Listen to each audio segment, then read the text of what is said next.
Something is happening at Wimbledon right now that nobody saw coming. The grass at the All England Club has always had a way of rewriting the script, and in 2026, it's doing exactly that. We're deep into the second week of the championships, where the field has thinned, the pressure has thickened, and every single match carries the kind of weight that can define an entire career.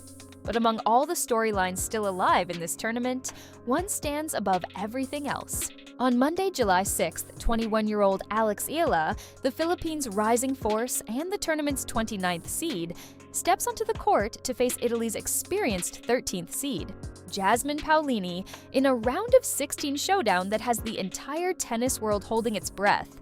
And to understand why this match matters so much, you have to go back to what happened just hours before. Because what Eala did on center court wasn't just a win. It was a declaration, standing across the net from Iga Swiatek, the world number 1, the defending Wimbledon champion, the woman who had looked virtually unbeatable on this surface. Eala didn't blink. She didn't retreat. She went straight at her. And when the final ball landed out, when the scoreboard read 7-6, 6-2 in Eala's favor, the silence that fell over center court lasted only a second before erupting into something electric. Commentators were speechless. Fans were on their feet. And somewhere in the Philippines, an entire nation felt something shift. This wasn't just a tennis result. This was history. Eala has become the first player from the Philippines, ever, to reach the second week of a Grand Slam singles draw. Let that sink in. The Philippines has produced passionate sports fans, remarkable athletes, and world-class competitors across dozens of disciplines. But no Filipino tennis player had ever gone this deep at a major. Not once until now. With one breathtaking performance, Eala didn't just carry her country's flag. She planted it right in the center of the most prestigious tournament on earth. But how did she actually do it? Because this wasn't luck. This was a masterclass. The opening set between Eala and Swiatek was the kind of tennis that reminds you why this sport is so addictive. For 84 minutes, neither player gave an inch. Swiatek broke first, surging to a 2-1 lead and looking every bit like the champion she is. Most players, facing that pressure, on that court, against that opponent, would have quietly folded. Eala did the opposite. She broke straight back, kept pushing, and built her way to a 5-3 lead that sent a ripple through the crowd. Could she actually do this? Swiatek, being Swiatek, had other ideas. She clawed her way back into it, unleashed a string of powerful forehand winners, and forced a tiebreak. The moment the match reached that tiebreak, the atmosphere became almost unbearable. This was the exact moment where underdog stories usually end. Swiatek reached 2 set points. She was one clean strike away from taking complete control. And still, Eala didn't flinch. Rather than retreating into defensive, cautious tennis, she did something remarkable. She kept attacking. She trusted herself completely in the biggest moment of her career, saving both set points and eventually capturing the tiebreak 11-9, when Swiatek, feeling the relentless weight of Eala's aggression, pushed a forehand long. That moment changed everything. After surviving that brutal 84-minute opening set, something locked into place for Eala. She walked into the second set looking like a completely different player. Not nervous, not exhausted, but liberated. She broke Swiatek's serve immediately, raced out to a 4-0 lead, and never let up. Her returns landed deep and heavy. Her passing shots were timed with surgical precision. Her serve, which had been outstanding throughout, denied Swiatek any foothold in rallies. Even when the defending champion made one final push in the closing stages, Eala absorbed 4 breakpoints in the deciding game and erased every single one of them before sealing the match with a stunning forehand winner on her 3rd match point. The numbers told the full story. Eala finished with 24 winners and just 21 unforced errors. A perfect blend of controlled aggression against arguably the greatest defensive player in the women's game. Swiatek, forced to take bigger and bigger risks, finished with 44 unforced errors. This was not a fluke. This was not Swiatek having an off day. This was Eala dictating terms from the first game to the last, and proving, without any doubt, that she belongs at this level. And it's worth noting, this was the second time Eala has beaten Swiatek in 3 meetings. Their first encounter in Miami 16 months ago had looked like a stunning one-off upset at the time. Now, with a second victory on the biggest stage in tennis, it looks like the beginning of a rivalry. But Wimbledon doesn't pause for celebrations. The next challenge comes fast, and this one is formidable. Jasmine Paolini is not the kind of player who sneaks through rounds. While the world was busy talking about Eala's win over Swiatek, Paulini was quietly delivering one of the most dominant performances of the entire tournament.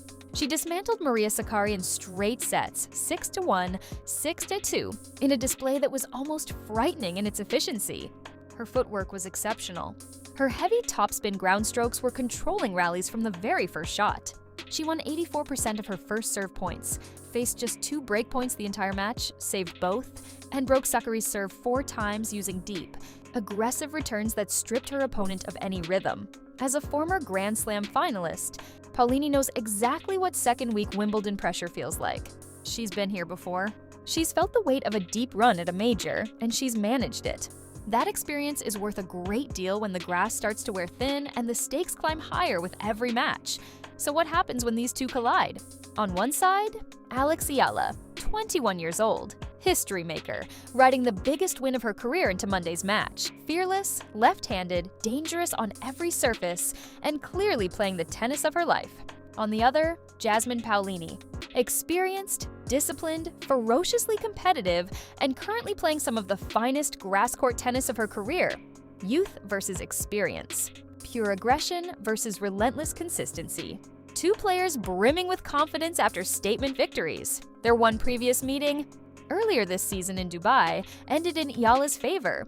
A composed straight sets win, 6-1, 7-6, where the Filipino imposed her powerful left-handed baseline game from the very start. But Dubai was hard courts in February. Wimbledon is grass in July, and grass changes everything. The ball skids lower and moves faster. Reactions need to be sharper. Positioning needs to be precise.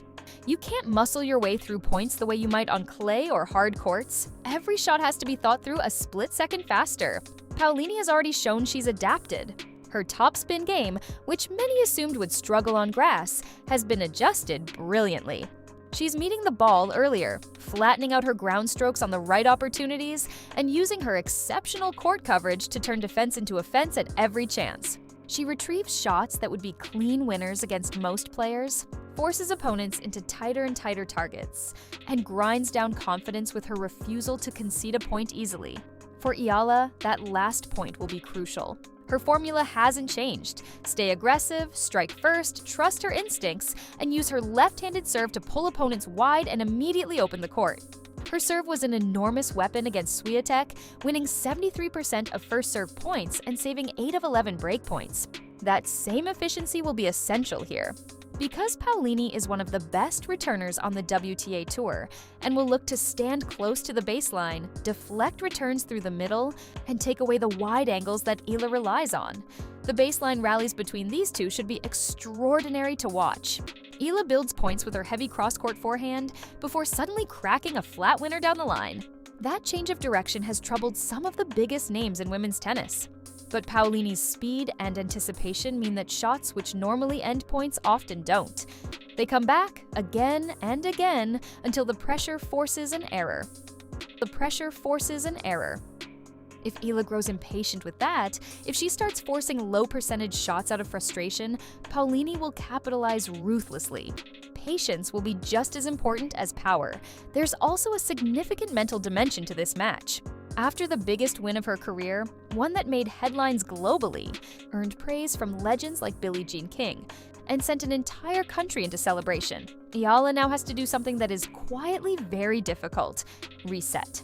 Tennis history is full of players who produced career-defining upsets and then came out flat in the following match, drained by the emotion, the media attention, and the weight of suddenly being the story everyone is watching. Her coaching team will be focused almost entirely on keeping her grounded, hungry, and locked in, because Paolini cannot be treated as the next step in a fairy tale. She has to be respected as one of the most dangerous players left in the draw. Paolini, interestingly, enters this match from a completely different headspace. Despite her dominant victory over Sakkari, she's been playing largely in Eala's shadow this week. The spotlight has been almost entirely elsewhere. That kind of anonymity, that freedom from expectation, can be a powerful thing. She can walk onto court with zero pressure and complete focus, knowing that if Eala shows even a flicker of emotional or physical fatigue, she has the experience and the tenacity to exploit it immediately. Even the court conditions will play a role. By the second week of Wimbledon, the grass around the baseline has worn down significantly, exposing firm dirt underneath. The bounce becomes lower, quicker, and less predictable. Footwork, balance, and split-second adjustment become absolutely critical. And those late-stage Wimbledon conditions have a way of separating players who are truly sharp from those who are running on adrenaline alone. If Monday brings sunshine and pace, the quicker surface suits Eala's aggressive first strike game. If it's cooler and slower, Paulini's retrieval game and heavy ground strokes could dominate. One of the most fascinating technical battles will come from their backhand exchanges. Eala possesses a smooth, versatile two-hander capable of generating heavy angles on the cross-court before snapping flat and explosive down the line. A stroke that has opened the court beautifully throughout this tournament. Paulini's backhand, built more on placement and consistency than outright power, will test whether Eala can maintain her aggression when the points extend and the margins shrink. This match has everything: tactical complexity, emotional stakes, personal storylines, and two players at the very peak of their confidence. Whatever happens on Monday, July 6th at the All England Club, it will be remembered. The only question is, how does the story end?